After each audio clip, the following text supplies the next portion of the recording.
아멘. 하나님께서 피를 찾으신다라고 하십니다. 반드시 피를 흘리면 갚아 주신다고 하십니다. 우리가 이 말씀을 보면은 우리가 출애굽기를 보면 우리가 모르고 피를 흘리게 한 것은 용서를 받습니다. 근데 일부러 고의적으로 피를 흘리게 하는 사람들은 하나님이 그 죄를 반드시 갚아 주십니다. 그래서 출애굽기 21장에 보면 이런 말씀이 있습니다. 사람을 쳐 죽인 자는 반드시 죽일 것이나 만일 사람이 고의적으로 한 것이 아니라 나 하나님이 사람을 그의 손에 넘긴 것이면 내가 그를 위하여 한 것을 정하리니 그 사람이 그리로 도망할 것이며라고 했는데, 그러니까 고의적으로 일부러 죄를 짓지 않고 모르고 사람을 죽이게 되면 하나님은 어떤 도피성이라는 곳을 마련해 두시고 그 사람을 거기에 숨겨 두셨습니다. 그런데 사람이 그 이웃을 고의로 죽였으면, 일부러 죄를 죽였으면 너는 그를 내 제단에서라도 잡아내어 죽일지니라, 이런 말씀이 있습니다. 그러니까 고의로 한 것은 용서받지 못합니다. 사람을 죽인 거에 대해선. 성경에 보면 우리가 요압이라는 사람이 나옵니다. 근데 요압은 이 아브넬을 죽였습니다. 그리고 또 다른 군대 장관을 죽였죠. 근데 그것도 일부러 고의적으로 죄를 졌습니다. 그런데 요압은 너무도 큰 권력을 가지고 있었습니다. 지금은 뭐 세계가 국방부 장관은 힘이 없습니다. 대통령보다. 근데 그때 당시는 국방부는 엄청난 힘을 가지고 있었습니다. 군부, 국방부. 그런데 다윗마저도 요압을 어떻게 할 수가 없었습니다. 그래서 다윗이 이렇게 이야기를 합니다. 내가 기름 부음을 받은 왕이 되었으나 오늘 약하여서 수르의 아들인 이 사람들을 제어하기가 너무 어려우니 여호와는 악행한 자에게 그 악한 대로 갚으시옵소서라고 하나님께 다윗은 이렇게 이야기합니다. 요압은 아브넬을 죽였습니다. 그것도 일부러 고의적으로 살인죄를 저질렀습니다. 근데 요압은 너무도 큰 권력을 가졌습니다. 왕도 요압한테 할 수가 없었습니다. 근데 다윗마저도 요압한테 아무것도 할 수 없었는데 다윗이 여호와께 하나님, 악행한 자에게 그 악행한 대로 갚아 주시옵소서, 이렇게 이야기를 합니다. 그리고 나서 다윗이 엄청나게 권력을 가지게 됩니다. 그리고 죽기 전 이 솔로몬에게 유언을 남깁니다. 바로 솔로몬에게 남겼던 그 유언이 뭐냐면, 수르의 아들 요압이 내가 행한 일, 곧 이스라엘 군대의 두 사령관 네레의 아들 아브넬과 예레의 아들 아마사에게 행한 일을 내가 알고니와 그가 그들을 죽여 태평 시대의 전쟁을 피를 흘리고 전쟁의 피를 자기의 허리에 띤 띠와 발에 신은 신에 묻혔으니 내 지혜대로 행하여 백발의 평안이 수월에 내려가지 못하게 하라. 다윗이 솔로몬에게 유언을 남긴 것은 절대 요압이 절대로 평안히 죽지 못하게 하라라고 유언을 남겼습니다. 그때 요압은 자기가 이제 곧 죽겠구나라는 것을 알게 되었습니다. 그래서 요압이 했던 것이 뭐냐면, 그 소문이 요압에게 들림에 요압이 여호와의 장막으로 도망을 갑니다. 그리고 제단 뿔을 잡습니다. 여러분, 제단 뿔을 잡았다라는 것은 그냥 특별한 그런 것이 아니고 엄청난 큰 의미가 있습니다. 번제단에 뿔이 있습니다. 근데 그 뿔은, 번제단의 뿔은 어떤 힘의 건세도 갖고 있겠지만 구원을 의미하고 있습니다. 그래서 시편 같은 것을 보면 나의 구원의 뿔이요, 나의 산성이다 그랬을 때 구원의 뿔, 번제단에 있는 뿔을 잡았다는 것입니다. 요압이 뿔을 잡았다라는 것은, 뿔은 구원이 있기 때문에 잡으면 그래도 살 수 있겠다라는 마음을 가지고 뿔을 잡았던 것입니다. 근데 요압은 고의적으로 살인을 했기 때문에 용서를 받지 못했습니다. 하나님은 그 피를 갚아 주셨습니다. 그래서 물론 살인죄 말고 어떤 죄도 다 용서받을 수 있지만, 여러분, 하나님은요, 고의적인 죄는, 성경에는 하나님은 너무도 크게 보십니다. 일부러 죄를 짓는 건요, 하나님이 보시고 계시고 그 죄를 엄청나게 크게 보십니다. 죄 짓는 것이 아무렇지도 않게 할 수 있겠지만 하나님은 죄를 너무도 크게 보세요. 그래서 고의적인 죄에 대해서 하나님은 그 죄에 대해서 엄청나게 크게 보시고, 그리고 또 집에서 한번 히브리서를 읽어봐도 신약에서도 일부러 죄를 지은 것에 대해서 하나님은 엄청나게 그 죄에 대해서 진노하시는 분이세요. 죄. 다시 창세기 9장 6절에 보면 다른 사람의 피를 흘리면 그 사람의 피도 흘릴 것이나 이는 하나님이 자기 형상대로 사람을 지으셨음이라 말씀하시면서 다시 한번 다른 사람의 피를 흘리지 말라고 하십니다. 왜냐하면 피에게는 생명이 있기 때문입니다. 하나님은 인간을 하나님의 형상대로 지으셨습니다. 하나님은 인간을 귀하게 여기십니다. 그래서 피라는 것은 엄청나게 생명이 있다는 것입니다.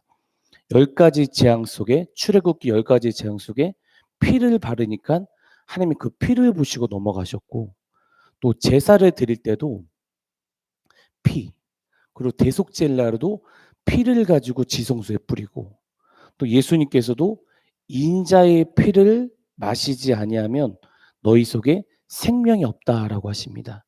여러분, 피에는 생명이 있습니다. 하나님은 이런 구절을 보면서 하나님은 생명을, 그리고 인간을 너무도 귀하게 여기시는 분이라는 것을 우리는 알 수 있습니다. 하나님은 한 사람 한 사람을 정말 귀하게 여기십니다. 사람들은 다릅니다. 사람들은 돈이 많은 사람, 권력이 있는 사람, 많은 사람에게 더 귀하게 여기십니다. 그런데 하나님은 절대 그런 분이 아니십니다. 하나님은 작은 자나 큰 자나 어떤 자나 모두를 귀하게 여기십니다. 그런데 사람이기 때문에 야고보서에 보면 어떤 내 형제들아 영광의 주 곧 우리 주 예수 그리스도에 대한 믿음을 너희가 가졌으니 사람을 차별하여 대하지 말라. 야고보가 이야기합니다. 만일 너희 회당에 금 가락지를 끼고 아름다운 옷을 입은 사람들이 들어오고 또 남루한 옷을 입은 가난한 사람들이 들어올 때 너희가 아름다운 옷을 입은 자를 눈여겨보고 말하되 여기 좋은 자리에 앉으소 하고 또 가난한 자에게 말하되 너는 거기 서 있든지 내 발등상에 앉으라 하면 너희끼리 서로 차별하여 악한 생각으로 판단한 자가 되는 것이 아니냐라고 말씀하시면서 그때 당시 교회에서도 사람을 차별했다는 것입니다. 잘 사는 사람, 부자들 여기 앉으세요. 못 사는 사람 뒤에 앉든 마음대로 하세요라는 것이 야고보 이 서에 나오는 내용입니다. 근데 우리 교회는 그렇지 않겠지만 더 심하지 않습니까? 지금 자본주의 시대. 내 사람을 하나님은 한 사람 한 사람을 다 귀하게 여기십니다. 가난한 자이든 부한 자이든 차별하지 않으십니다. 하나님은 모든 자들을 귀하게 여기시는 분이십니다. 그런데 하나님은 예수님을 믿는 우리를 더욱더 귀하게 여기시는 분이십니다.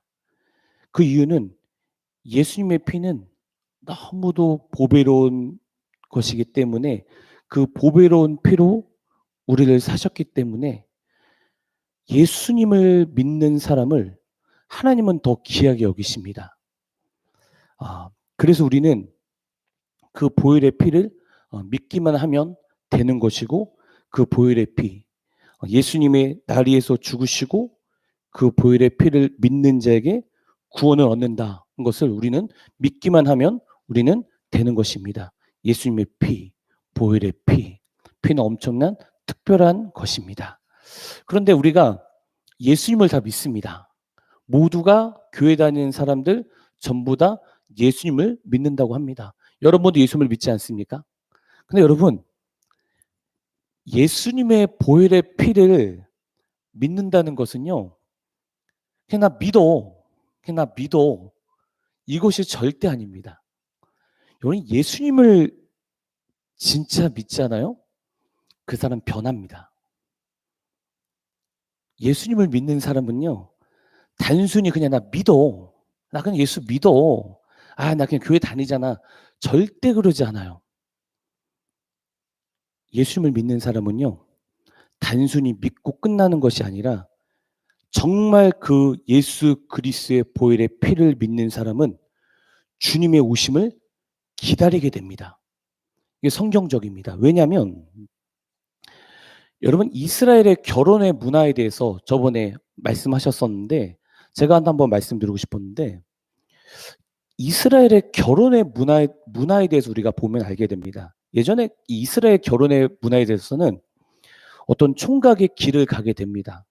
근데 우연한 기회에 한 처녀를 딱 보게 됩니다. 밤낮으로 그 처녀를 생각합니다. 그리고 그리워합니다. 그리고 결국 그 총각은 그 남자는 저 여자랑 결혼을 해서 일생을 같이 살 결심을 합니다. 그러나 그렇다고 해서 결혼이 성립되는 것이 아닙니다. 이 총각, 이 남자가 결혼을 하려면 그 처녀 집에 찾아가서 이 장인될 사람에게 돈을 줍니다. 즉 말하자면 처녀를 사는 것입니다. 그러면 그 처녀 아버지가 가족들의 식탁에 둘러앉아 간단한 연애를 한다고 합니다. 그리고 이때 그 총각의 잔에 포도주를 가득 부어서 그 처녀 앞에 밀어 놓습니다. 그러니까 총각이 포도주를 부어서 그 처녀 밑에 놓습니다. 그래서 만약에 그 처녀가 그 포도주를 보고 난 이 포도주를 마시면 나는 저 총각과 저 남자와 결혼을 하겠다는 뜻이고 처녀가 그 포도주를 마시지 않으면 나는 결혼을 하지 않겠다라는 뜻입니다. 마시면 결혼을 하는 것이고 마시지 않으면 결혼을 안 하는 것입니다. 근데 그 처녀가 포도주를 마시게 됩니다. 그러면 그 총각은 곧바로 거기서 결혼을 하는 것이 아니라 자리를 일어나서 자신의 아버지가 살고 있는 집으로 향하게 됩니다. 그리고 그 처녀에게 이야기합니다. 내가 처소가 마련되는 대로 곧 와서 결혼식을 올리겠습니다. 이야기를 하고 자기가 살고 있는 아버지 집으로 가게 됩니다. 그 총각은 아버지 집에 갑니다. 그리고 아버지 집 옆에다 조그만한 신혼방을 만들게 됩니다. 총각은 열심히 아버지 집 옆에다 총각 열심히 아버지 옆에다 신혼방을 만듭니다.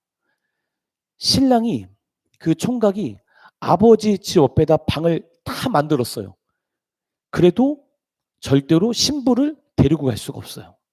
왜냐하면 이때 신혼방을 다 만들어도 아버지의 허락이 있어야 아버지가 그래 아들아 저 처녀를 데리고 오너라 이 말씀이 없으면 절대로 데리고 갈 수가 없어요. 그래서 신혼방을 다 만들어도 아버지의 허락이 있어야 아버지가 저 신부를 이제 데리고 오너라라고 이 총각에게 아들에게 이야기를 해야 신부는 데리러 갈 수 있습니다. 아버지의 허락이 없으면 신부를 데리러 갈 수가 없습니다. 그래서 아들은 아버지가 가라고 할 때 가는 것입니다. 아버지의 마음이에요. 아버지의 허락이 없으면 갈 수가 없습니다. 그러는 동안 이 신부는 하얀색 세마포 옷을 준비해서 침대 머리맡에 두고 어느 날이든지 밤에 신랑이 오면 바로 입고 맞이할 마음을 가지고 항상 잠자리에 들게 됩니다. 그것이 이스라엘의 풍습이라고 합니다. 그리고 이스라엘 풍습은 밤에 혼인잔치를 한다고 합니다. 그리고 어느 날 아버지가 아들에게 이야기합니다. 아들아, 이제 저 신부를 데리고 오너라. 그러면 밤에 신랑이 갑니다. 친구들과 같이 갔을 때 그때 친구들이 이렇게 이야기합니다. 찬송하리로다 하면서 외치기 시작한다고 합니다. 이것이 결혼식이라고 했다고 합니다. 이스라엘의 결혼 문화였다고 합니다. 우리가 이것을 한번 적용해 보겠습니다. 예수님이 우리를 보셨어요. 그리고 우리에게 반했어요. 그래서 십자가를 지심으로 피를 흘리셨습니다.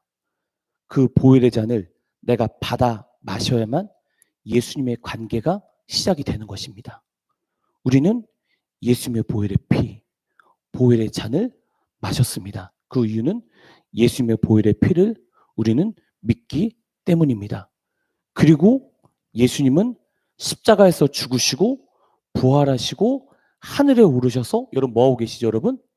요한복음 보면 이런 말씀이 있습니다. 제가 읽어보겠습니다. 너희는 마음에 근심하지 말라. 하나님을 믿으니 또 나를 믿으라. 내 아버지 집에 거할 것이 많도다. 그렇지 않으면 너에게 일렀으리라. 내가 너희를 위하여 거처를 예배하러 가노니 가서 너희를 위하여 거처를 예배하면 내가 다시 와서 너희를 내게로 영접하여 나 있는 곳에 너희도 있게 하리라. 예수님께서 거처를 예배하러 가셨다는 것입니다. 그러는 동안 신부가 된 우리는, 신부가 하얀 세마포 옷을 준비해서 침대 머리맡에 두고 어느 날이든지 밤에 신랑이 오면 바로 입고 맞이할 마음을 가지고 잠자리를 드는 것처럼, 예수님의 보혈의 피를 믿는 사람은 진짜 주님의 오심을 기다리면서 세마포 옷을 준비하면서 이 땅에 사는 자입니다. 그래서 주님이 오심을 기다리는 자들, 예수님을 믿는 사람은요, 주님을 사랑합니다. 예수 그리스도의 보혈의 피를 믿는 사람은요, 함부로 살지 않습니다. 고의적으로, 일부러 죄를 짓지도 않습니다. 물론 죄를 질 수 있겠죠. 그런데 주님을 사랑하고 예수 그리스도의 피를 진짜 믿는 사람은요, 예수님 정말 사랑합니다. 제자들이 물어보죠. 주님 언제 다시 오실 것입니까? 했을 때 주님이 이런 말씀하시죠. 천지는 없어질지언정 내 말은 없어지지 아니하리라. 그러나 그때는 아무도 모르나니 하늘의 천사들도 아들도 모르고 오직 아버지만 아시느니라. 이 말씀, 여기서 아들도 모른다는 것은 아버지의 허락이 있어야만 아들이 갈 수 있기 때문에 아들도 모른다라고 이야기했다는 것입니다. 여러분, 지금 제가 이런 얘기를 하면 혹시 또 안 좋게 들릴 수도 있겠지만 한번 이야기 한번 해보겠습니다. 여러분, 온 세계가 전염병으로 난립니다. 근데 저는 선교사님들을 좀 많이 알아요. 난리래요. 전염병 때문에 나라가 사람들을 통제하게 됩니다. 나가지 못해. 통제하게 됩니다.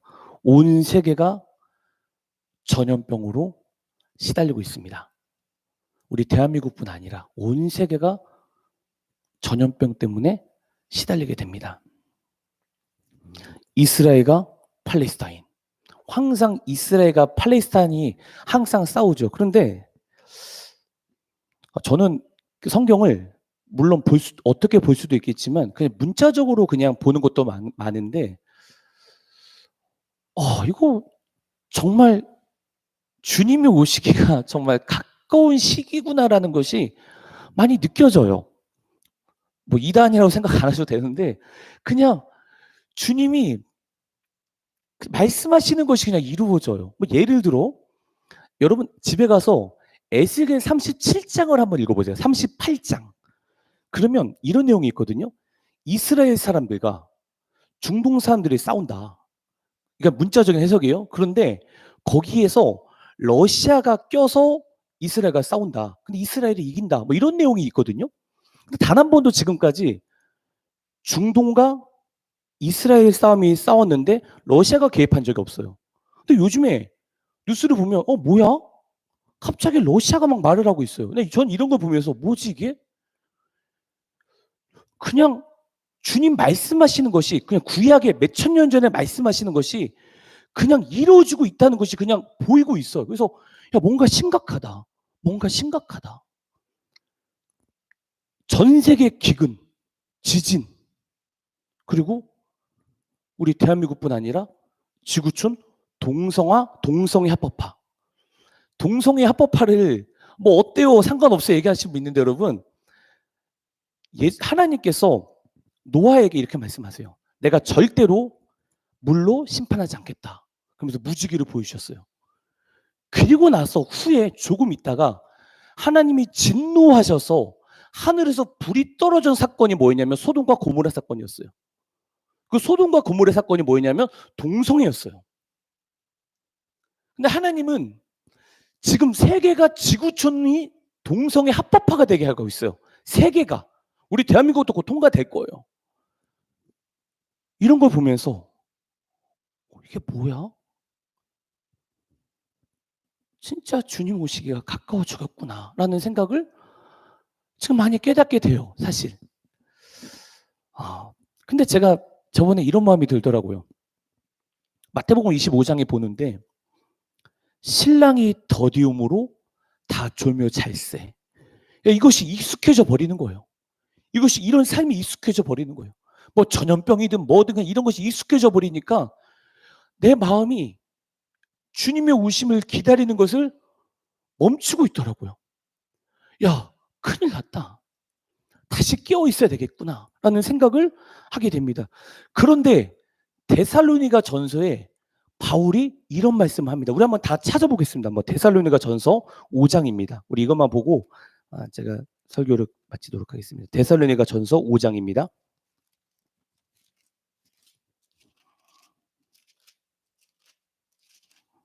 네, 우리 5장 1절에서 4절까지만 제가 한번 읽어볼게요. 제가 찾아보겠습니다. 형제들아, 때와 시기에 관하여는 너에게 쓸 것이 없음은 주의 날이 밤에 도둑같이 이른 줄 너희 자신이 자세히 알기 때문이라.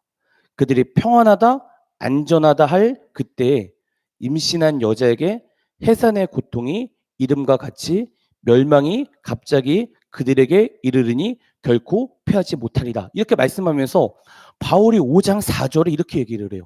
형제들아, 너희는 어둠에 있지 아니하매 그날이 도둑같이 너에게 임하지 못하리니. 우리가 주님 앞에 바로 깨어 있으면 주님이 언제 오실지 모르죠. 그렇지만 이 세대를 보면서 주님이 곧 오시겠구나. 어떻게 살아야 될까? 예수 그리스도를 믿는 사람이 어떻게 살아야 될까라는 것을 우리는 깨닫게 된다는 것입니다. 그래서 저는 우리 성도님들에게 말씀드리고 싶습니다. 예수 그리스도의 보혈의 피 믿는 사람은 바로 주님의 오심을 기다리는 자입니다. 여러분, 예수님이 오시면요, 제가 성경을 보는데 예수님이 그래도 가장 사랑했던 제자가 요한이잖아요. 요한. 얼마나 보고 싶었겠어요, 예수님을. 맨날 그 옆에, 예수님 옆에 있었던 요한. 근데 요한이 늙어서 반모섬에 가잖아요. 반모섬에 가서 하나님이 계시를 보여주세요, 사도 요한에게. 그래서 예수님을 봅니다. 그때 요한이 어떤 일이 생기냐면 기절을 해버려요. 왜 기절을 해버리냐면 그 예수님의 영광 앞에 하나님의 영광이 너무도 커서 보자마자 기절을 해요. 다니엘도 그랬고요. 이사야도 그랬고요. 그러니까 하나님을 뵈면, 그 영광스러운 주님을 뵈면 기절을 해버리더라고요. 그렇게 사랑했던 요한마저도 얼마나 예수님을 보고 싶겠습니까? 근데 예수님은, 하나님은요, 사랑의 하나님 맞죠? 공의의 하나님도 맞지만 우리 주님은 말씀하신 그대로 성취하시는 분이십니다. 그래서 말씀을 붙잡으셔야 되고요. 말씀대로 살아야 되는 것입니다. 어느 누구의 말이 아니라 하나님의 말씀이 맞는 것입니다.